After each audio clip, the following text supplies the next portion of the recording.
तो आज फिर लेके आई हूँ मैं आपके लिए एक मोटिवेशनल स्टोरी। एक बार 3 दोस्त होते हैं, कहीं पे व्यापार करने जाते हैं, ये इनको खूब प्रॉफ़िट होता है। तो तीनों दोस्त जितना पैसा होता है इकट्ठा करके अपने शहर को चलते हैं। जब ये जाते हैं तो शाम को रात हो जाती है और ये कहते हैं कि हम तीनों जो होते हैं अपना-अपना पैसा मिला के एक पोटली बना लेते हैं, क्योंकि यहाँ पे चोरों का खतरा रहता है, तो हम एक ही साथ रखेंगे इस पैसे को। तो तीनों मिलके जितना भी कमाया हुआ धन होता है, एक पोटली में बाँध लेते हैं और एक कमरे की तलाश में जाते हैं, जहाँ पे इनकी रात अच्छी तरह से कट जाए। तो अब तो होटल हो गए हैं, पहले होटल नहीं होया करते थे। तो फिर इनको एक बुढ़िया मिलती है, तो बुढ़िया को बोलते हैं ये कि हमें रात को विश्राम करने के लिए एक कमरा चाहिए, क्या तुम अपने घर में हमें जगह दोगी?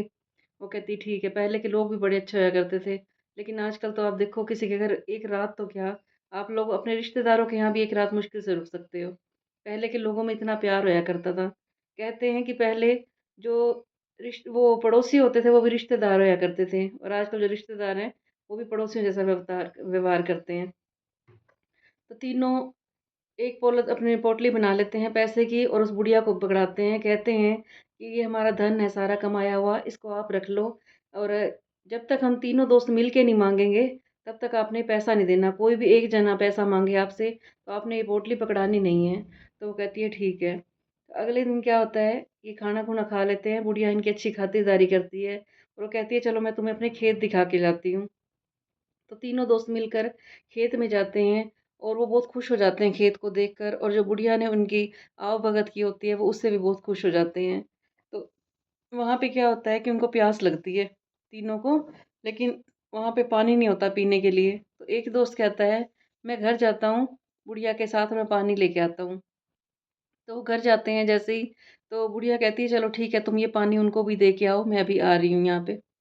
तो वो दोस्तों को पानी पकड़ा के और फिर सीधा वहीं पे आ जाता है और जाके उसको कहता है कि बुढ़िया को कहता है कि ये जो सारा पैसा है वो मंगवा रहे हैं और हमें जाना है, अभी निकलना होगा।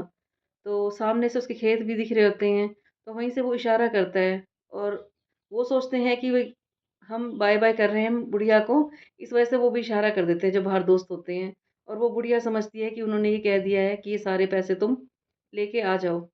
तो वो गलत समझ जाती है और वो सारा पैसा लेके गायब हो जाता है। इसके मन में लालच आ जाता है, वो सोचता है मैं रातों-रात यहाँ से चला जाऊँगा और इस पैसे को अपना बना लूँगा मैं। तो जैसे ही पैसा लेके चला जाता है, वो 1 घंटे बाद दोनों दोस्त आते हैं। वो बुढ़िया को बोलते हैं कि हमने इतना इंतज़ार किया, वो तुम्हारा दोस्त कहाँ गया? तो कहने लगी तुमने ही तो पैसा मँगवाया था, तुमने इशारा किया था और मैंने जो सारी पोटली थी वो उनको दे दी। तो वो तो बहुत गुस्सा होते हैं इस बुढ़िया को, तुमने ऐसा क्यों किया? जब हमने तुम्हें कहा था कि जब हम तीनों दोस्त मिल के आएँगे तभी तुमने ये पैसा पकड़ाना है। तो वो दोनों अपनी जगह पे सच्चे थे, बुढ़िया भी सच्ची थी क्योंकि इन्होंने इशारा किया था, लेकिन उन्होंने इशारा किया था भई ये कहने के लिए कि हम जा रहे हैं। तो फिर क्या होता है, ये सारे बड़े परेशान हो जाते हैं और वहाँ पे एक राजा के पास जाते हैं। जब ये राजा के पास जाते हैं तो अपना फ़ैसला सुनाते हैं कि ऐसे-ऐसे हमारा इतना पैसा था और हमारा एक दोस्त लेके भाग गया और हमने बुढ़िया को मना किया था कि जब तक हम तीनों मिल के ना आए तुमने ये पैसा नहीं पकड़ाना। तो राजा उस बुढ़िया को सज़ा दे देता है, कहता है ये सारा पैसा तुम्हें लौटाना पड़ेगा। वो बुढ़िया बहुत परेशान हो रही होती है। तो वो जैसे ही वहाँ पे फ़ैसला सुना रहे होते हैं, फिर कहते हैं कि हमारे यहाँ पे एक साधु संत है, वो बहुत अच्छे फ़ैसले किया करता है। वो सब इकट्ठा करके जो मंत्री होते हैं राजा के, उस साधु को वहाँ पे लेके आते हैं। जैसे ही लेके आते हैं, साधु ने कहा कि राजा मुझे 5 दिन का टाइम चाहिए। साधु बहुत सोचने लग जाता है कि मैं क्या फ़ैसला करूँ जिससे कि ये बुढ़िया बच जाए। तो इस बुढ़िया ने उससे साधु से प्रार्थना की कि मैं बहुत परेशान हूँ, मेरे पास इतना पैसा नहीं है कि मैं सारा इकट्ठा करके दे दूँ, और मेरे मन में कोई ऐसी बात नहीं थी। तो फिर साधु उस बुढ़िया को कहता है कि ऐसे करो तुम कि मैं अपने इसका सॉल्यूशन निकाल लेता हूँ, मैं राजा के पास जाता हूँ। तो बुढ़िया और साधु जाते हैं राजा के पास और राजा को बोलते हैं कि आप बुढ़िया को वक़्त दो 1 हफ़्ते का, कि तुम उस व्यक्ति को ढूँढ के लाओ और ये जो दोस्त हैं, ये भी उसके साथ जाएँगे, तो फिर ये सारा पैसा लौट के आ जाएगा, ये बुढ़िया को देना नहीं पड़ेगा। तो राजा बात मान लेता है और उस बुढ़िया को भेजता है उन दोनों व्यक्तियों के साथ कि अपने दोस्त को ढूँढ के लेके आओ, और होता क्या है, कहते हैं कि चोर जितना मर्ज़ी छुप ले, जितना मर्ज़ी वो कोशिश कर ले, लेकिन परमात्मा की नज़र उसे ढूँढ ही लेती है। कोई किसी से बच नहीं सकता, हमारे कर्म भी नहीं बच सकते, और चोर तो जितनी मर्ज़ी चोरी कर ले, एक दिन वो पकड़ा ही जाता है। वो अपनी तरफ से सोचता है कि मैं बच जाऊँगा, लेकिन कोई भी नहीं बच सकता। चाहे हम बुरे कर्म कर रहे हों, चाहे कोई चोरी कर रहा हो, तो एक दिन तो पकड़ा ही जाएगा वो। तो तीनों मिलके उसको पकड़ लेते हैं और राजा के सामने पेश कर देते हैं। उसको सज़ा देते हैं, ये धन तुम्हें लौटाना ही लौटाना पड़ेगा। तुम्हें 4 महीने के लिए इनकी सेवा करनी पड़ेगी, बुढ़िया की भी और दोनों दोस्तों की भी। वो बहुत पछताता है, माफ़ी भी माँगता है, लेकिन अपने किए की सज़ा तो उसको मिलनी ही थी। तो इससे हमें यही शिक्षा मिलती है कि हमें कभी भी किसी का हक नहीं मारना चाहिए।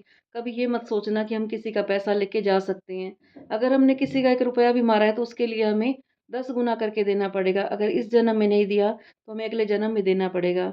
कल मैं लाइव में आ रही थी तो मुझे किसी ने कहा था कि जो हम कर्म कर रहे हैं क्या वो हमें ही भुगतने पड़ेंगे या उसमें कोई और भागीदारी बनेगा? तो मैंने उसको यही कहा था, जैसे हमने अच्छे कर्म किए हैं, तो उसका रिटर्न परमात्मा हमें देगा और हमारे बच्चों को भी देगा।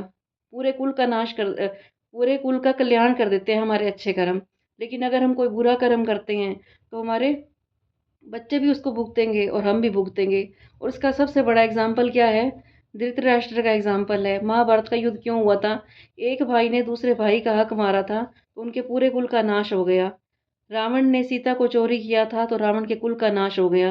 रामायण और महाभारत को देख के भी अगर कोई सीख नहीं लेता तो बहुत शर्मिंदगी की बात है, क्योंकि इतने बड़े-बड़े ग्रंथ छपे हुए हैं और ये झूठे नहीं हैं, इन पे पूरा यकीन करना चाहिए हमें। कहते हैं जो हमने बीज बोए हैं वही हम फसल काटेंगे। अगर हमने नीम का बीज डाला है तो नीम का पेड़ उगेगा और अगर हमने आम का बीज डाला है तो आम का पेड़ उगेगा। तो बताना आपको मेरी ये स्टोरी कैसी लगी? कल फिर मैं मिलूँगी आपको एक और मोटिवेशनल स्टोरी के साथ। अगर अच्छी लग रही हो तो इसे शेयर कर देना और मेरे चैनल को सब्सक्राइब भी कर देना।